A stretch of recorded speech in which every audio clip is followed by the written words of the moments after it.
শোনটা শোনটা বাবা, শোনা বাবা, তুমি সবাইকে হাই বলে দাও তো বাবা। তোমাকে দুদিন দেখানো হয়নি, সবাই তোমাকে খুব মিস করছে বাবা। শোনা, শোনা রে, ও শোনা বাবা, শোনটা বাবা, এই শোনটা বাবা।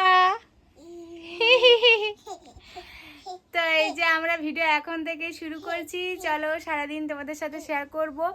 তো সোনাকে সকালবেলা ব্রেকফাস্ট দিয়েছিলাম, ও না ঘুম পেয়েছিল বলে তখন খায়নি খাবারটা, তা সেই জন্য আমি খেয়ে নিয়েছি। তো কেউ কেউ বলেছো যে বাচ্চার খাবার মাকে খেতে নেই। আমাদের নিয়মে আমি মাকে জিজ্ঞাসা করেছিলাম, মা বলেছে যে বাচ্চাকে খাবার দেওয়ার আগে বাচ্চার খাবারটা খেতে নেই, কিন্তু বাচ্চার খাওয়ার পর যে এক্সট্রা খাবারটা সেটা আমরা মায়েরা খেলে কোনো অসুবিধা নেই। তা এই হচ্ছে ব্যাপার, সেজন্য আমি খেয়ে নিয়েছি। সোনাকে আবার আমি নতুন করে খাবার বানিয়ে দেবো, তাই তো বাবা? হ্যাঁ, খাবার বানিয়ে আনবো।